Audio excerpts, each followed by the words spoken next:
Y bienvenido seas a Vamos por 120 a esta clase de Historia de México, en la cual vamos a continuar con nuestra travesía rumbo a la conquista de nuestro país. Y bueno, nos habíamos quedado con una pregunta un poquito interesante. ¿Será acaso que Hernán Cortés desobedece las órdenes de Diego de Velázquez de no ir a México? Y a pesar de que eso le traiga consecuencias más adelante, y vamos a checar que la respuesta a esa pregunta es que sí, efectivamente, Hernán Cortés desobedece a Diego de Velázquez y se va con su tripulación a explorar México. Se fue más o menos como con 11 barcos y con 500, 600 hombres aproximadamente. Y con ellos iba ya armado y dice, vamos ahora sí a explorar esos territorios y vamos militarizados con estrategias porque sabemos que las tribus que están ahí no son pacíficas y van a defender su territorio y nosotros vamos a estar listos para afrontarlos. Y entonces es aquí donde empieza esa travesía. Y te puedes ir imaginando, por ejemplo, Hernán Cortés en el barco pensando más o menos qué estrategias eran las que iba a hacer cuando iba a llegar a ese territorio. Y aquí es donde va a entrar en escena uno de sus amigos importantes de Hernán Cortés. Hablamos de Pedro de Alvarado. Mira, este señor Pedro de Alvarado es uno de los mejores amigos de Cortés, uno de los que más le tiene confianza, es su mano derecha, en pocas palabras. Y bueno, ya que presentamos a ese personaje, vamos a ver que esta tripulación avanzó y llegó a lo que es Cozumel. Aquí, luego que llegaron a Cozumel, al mejor amigo de Hernán Cortés, Pedro de Alvarado, se le ocurre hacer lo siguiente. Empieza a disparar cañones, a intimidar a la población.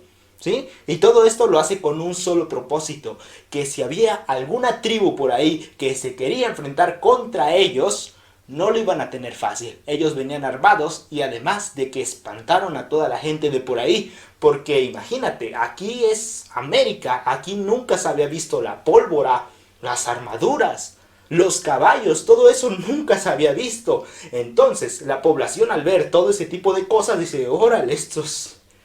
¿quiénes son o de dónde salieron? ¿Serán dioses? Porque recuerda que aquí en México, en este territorio mexicano, mucho se creía en las leyendas, ¿no? De dioses que bajaban, que Quetzalcóatl y todo eso estaba como que en el inconsciente colectivo y al momento de ver a esas personas llegando con todos esos atributos tan extraños y ajenos para la población, pues sí, como que deja pensando. Y bueno, eso fue el inicio de esta expedición. Y aquí tenemos la presentación de otro personaje importante para la conquista de nuestro país. Este señor es Jerónimo de Aguilar. Y aquí la pregunta del millón es, ¿quién es Jerónimo de Aguilar? ¿De dónde surge? Y bueno, resulta que Jerónimo de Aguilar era un navegante, nada más que andaba checando no México, sino Centroamérica. En una de sus tantas expediciones que andaba buscando ahí en Centroamérica cositas, resulta que naufragó y ya no se pudo regresar. Entonces anduvo en la jungla, sobrevivió como pudo y de repente que lo agarran los mayas. Entonces los mayas lo tuvieron preso y lo obligaron a hacer trabajos forzados y demás cosas. Pero Jerónimo de Aguilar, conforme fue pasando el tiempo, como que le fue entendiendo a la cultura, aprendió el idioma y que lo liberan y se mezcla con los mayas, viviendo con ellos como si fuera parte de su población. Y entonces, ahora imagínate, Hernán Cortés al llegar y ver a Jerónimo de Aguilar vestido igualito como los mayas, no desaprovecha la oportunidad porque dice, oye, él sabe hablar español y sabe hablar maya. Esta es una oportunidad de oro para que él se una a mí y yo pueda comunicarme con esta civilización. Entonces Hernán Cortés no desaprovecha el momento y le dice, Jerónimo, ven, únete a nosotros. Te prometo oro, riquezas, poder, mujeres, todo lo que no te puedes imaginar. Jerónimo, ven con nosotros. Entonces Jerónimo de Aguilar al momento de decir...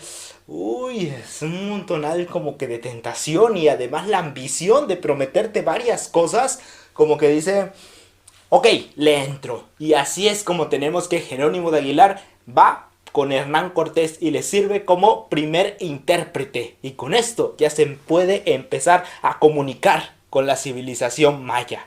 Y bueno, vamos a continuar con esta expedición y resulta que no todo es un caminito de rosas porque se da la primera batalla. Porque tarde o temprano iba a haber por ahí una cultura que iba a decir, oye, estos ya se pasaron, ya se andan metiendo hasta por acá, así que los vamos a frenar. Y ahí es donde se da la famosa batalla de Centla, en la cual obviamente como los españoles venían mejor armados, mejor organizados, ganaron.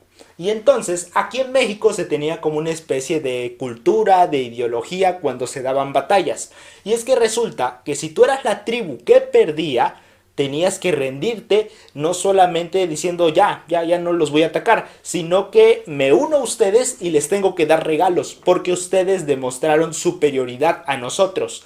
Y bueno, esa era como que la idea que se tenía en esos tiempos, y aquí no fue la excepción. Resulta que la tribu que perdió dice, bueno, ni modo, en la batalla de Centla ya perdimos, nos unimos a ustedes y les vamos a dar un regalo de 20 mujeres. Y entre esas 20 mujeres iba Malinatsin, que a lo mejor a muchos por ahí les suena como la Malinche que le llegan a decir. Y esta señorita de por aquí, aparte de ser muy lista, resulta que tenía un conocimiento que resultó indispensable para poder conquistar nuestro país. Y es que resulta que Malinatsin hablaba náhuatl y hablaba maya. Y náhuatl era el idioma que hablaba el pueblo mexica y maya era el idioma que hablaba Jerónimo de Aguilar. Y entonces aquí Hernán Cortés ya tuvo como que su primer triangulito comunicativo con el cual ya se pudo comunicar ahora sí con los mexicas o pudo tratar de entender qué es lo que estaba pasando en el centro del país, porque dice, yo hablo en español, Jerónimo lo traduce a maya y de maya se lo manda a Malinatsin y ella ya lo puede interpretar en náhuatl, y también vale al revés. Y aquí fue donde Hernán Cortés se empezó a enterar que había mucho descontento social alrededor del pueblo mexica, que todos estaban enojados porque la Triple Alianza los tenía sometidos. Y es aquí donde Hernán Cortés se le ocurre la idea de decir, oye, ¿y si le digo a los pueblos que se unan a mí y así todos dominamos este territorio? Y vamos a ver qué es lo que pasa. Continuamos.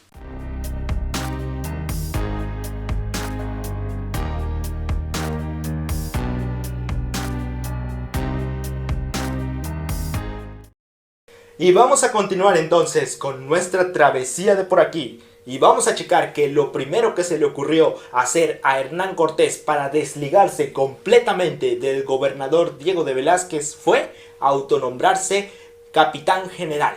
Y con ello ya no iba a tener nada que ver con Diego de Velázquez e iba a depender solamente de la corona española, del rey de España. Y con esto Hernán Cortés empezó a ganar un poquito más de poder y junto con ello fundó la famosa Villarrica de la Veracruz, el primer ayuntamiento que se asentó aquí en nuestro país. Así que estamos viendo que Hernán Cortés poco a poco como que va escalando y va ganando poder en todos estos territorios de aquí. Pero vamos a checar qué es lo que está ocurriendo con los mexicas, porque ellos ya se enteraron de su llegada y no lo tomaron como que con muy buenos ojos. Vamos a checar, más o menos la historia estuvo así. Imagínate entonces que el Tlatoani Moctezuma, que era como que el rey de los mexicas, él estaba pues ahí viendo cómo le llegaba la población y le decía, oigan, acaban de llegar seres extraños, quién sabe de dónde vienen. Y entonces les empieza a preguntar, ¿y cómo son? ¿De dónde vienen? O algo, alguna seña que sepan. Dice, no sabemos exactamente quiénes son, de dónde vienen, pero tienen piel de acero, para hacer referencia a que unos traían armaduras.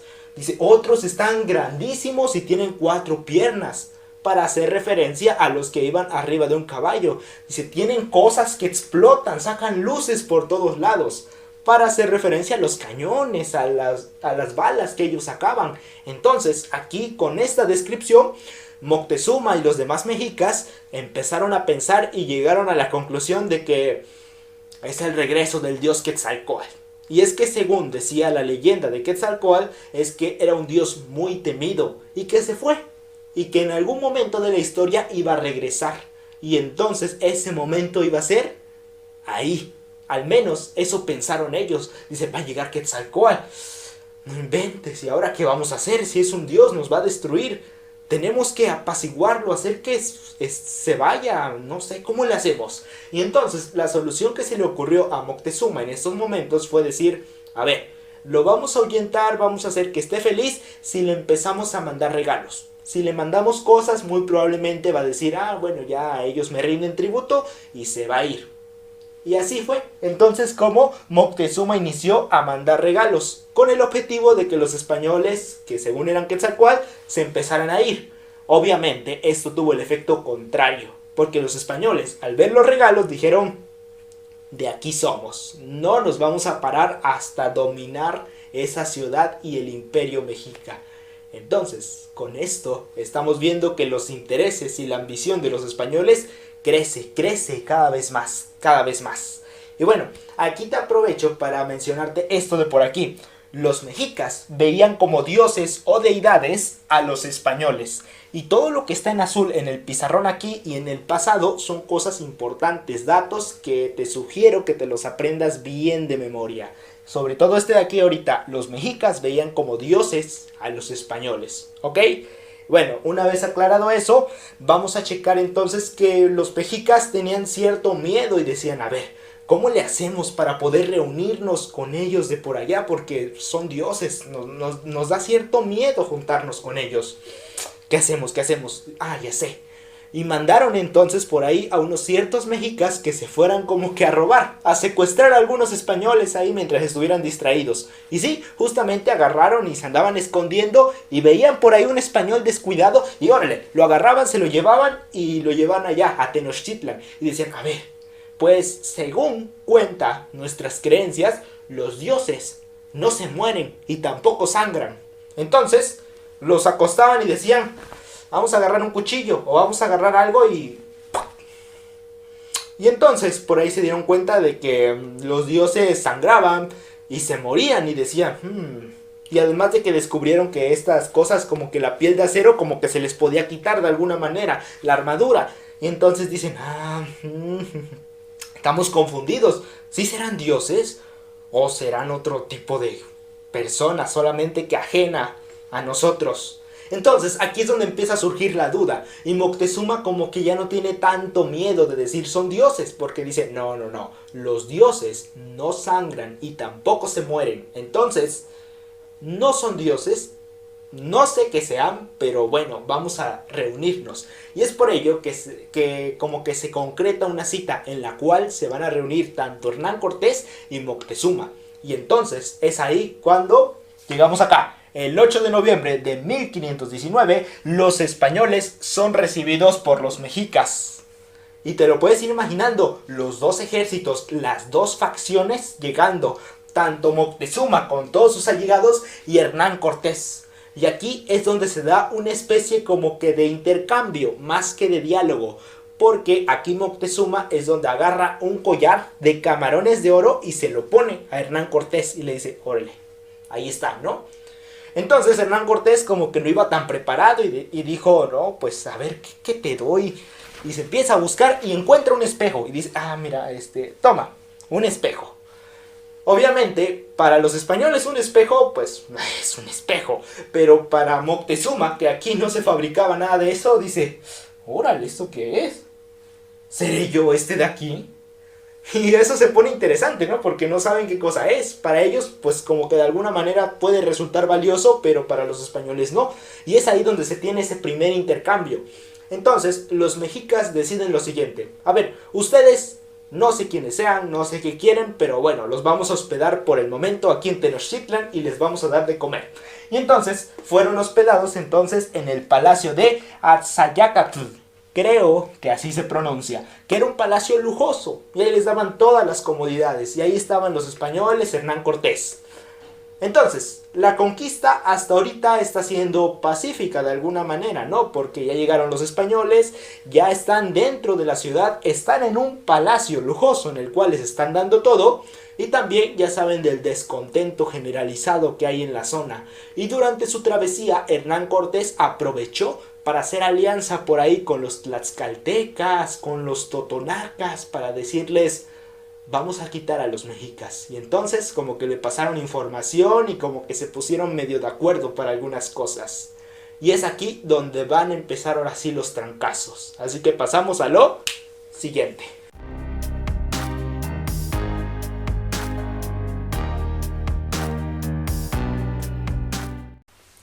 Y entonces vamos a iniciar el periodo de la conquista con este primer puntito de por aquí.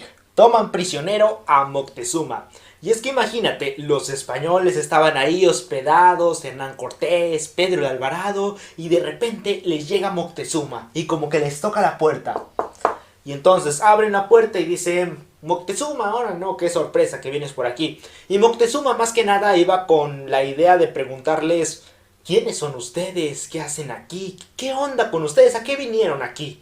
Y entonces, en base a como que estas preguntas, los españoles no sabían muy bien qué hacer o cómo reaccionar.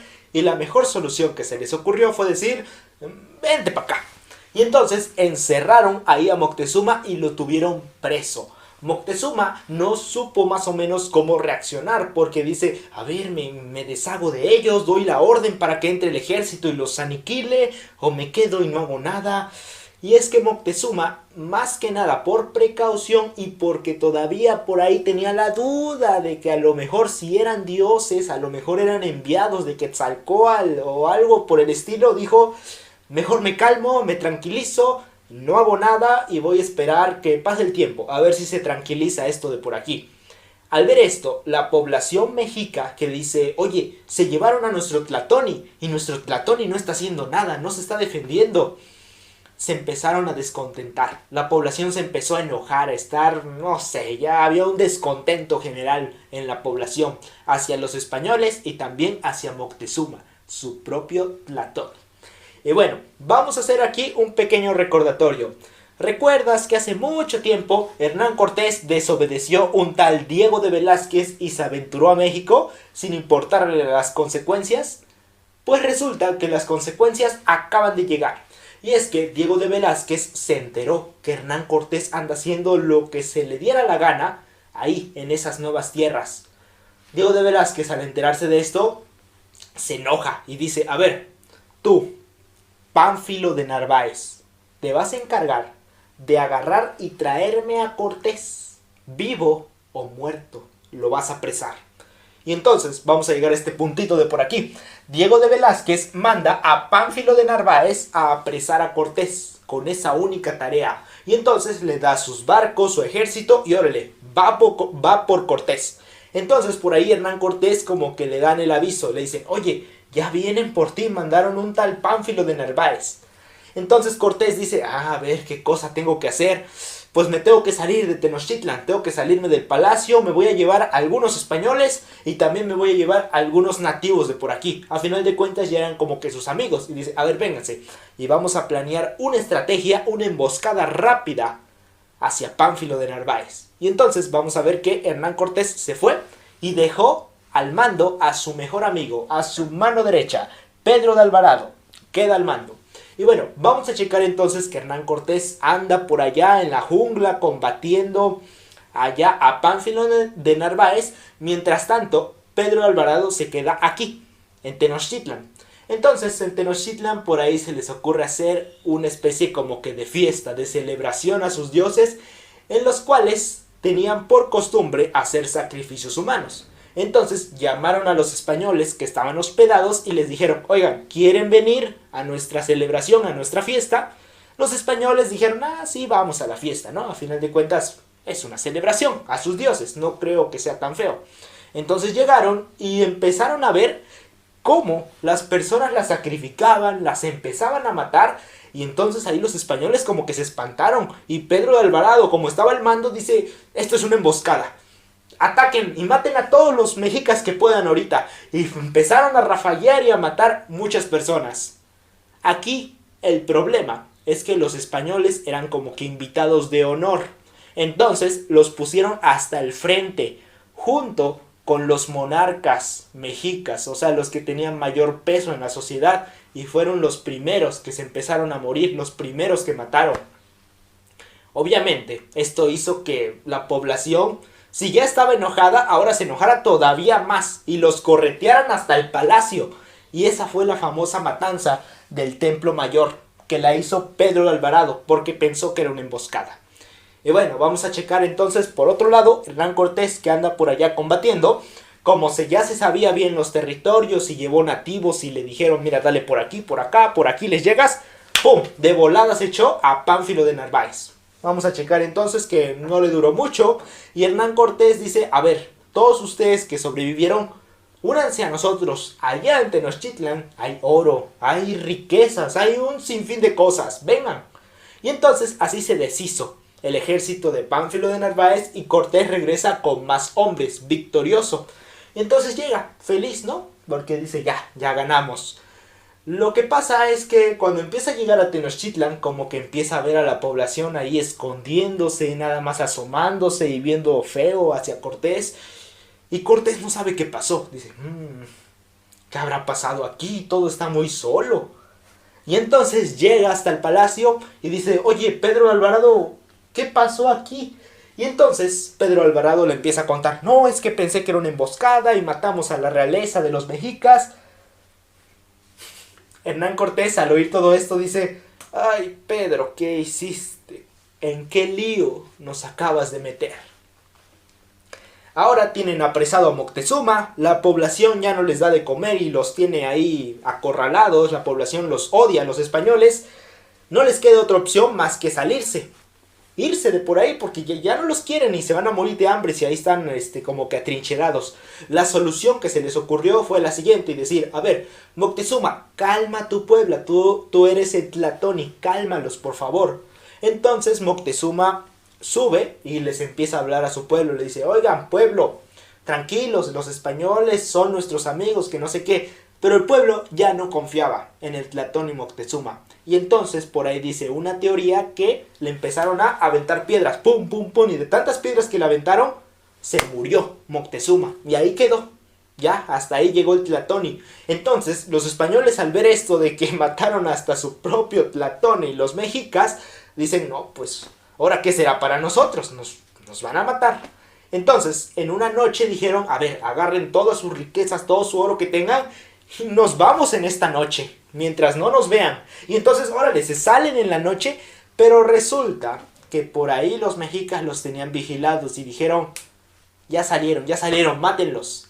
Y entonces les empiezan a llegar que arcos por todos lados, los empiezan nada más como que a empujar hacia el lago y como llevaban oro y riquezas, pues se hundieron y ya no pudieron salir porque estaban pesados, son densos. Y ni modo, Hernán Cortés salió junto a uno que otro español.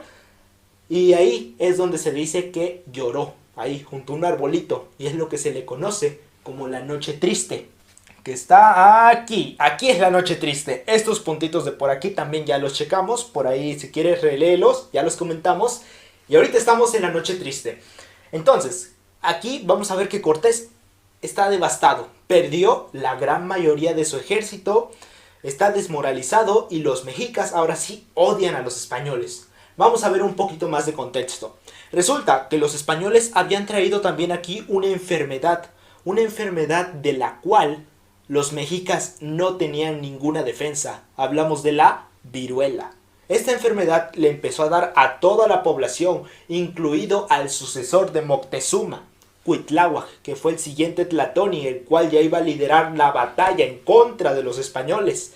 Y vamos a checar que la viruela también lo mata a él y empieza a diezmar a toda la población.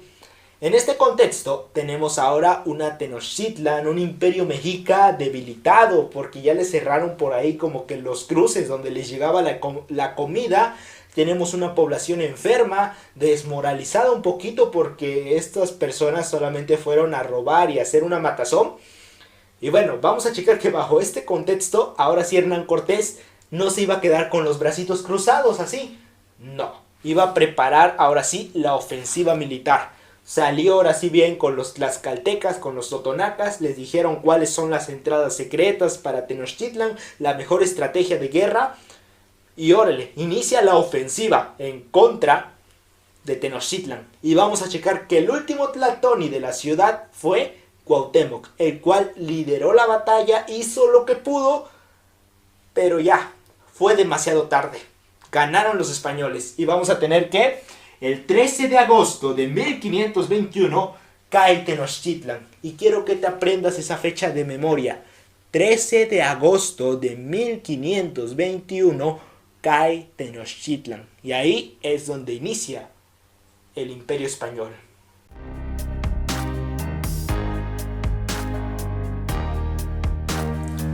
Y entonces, para poder sacar a flote el próximo Imperio Español, se tuvieron que conquistar los demás territorios, no solamente Tenochtitlan, pero no solamente se tenían que conquistar de manera física, con golpes, con balazos, sino también de manera ideológica e espiritual.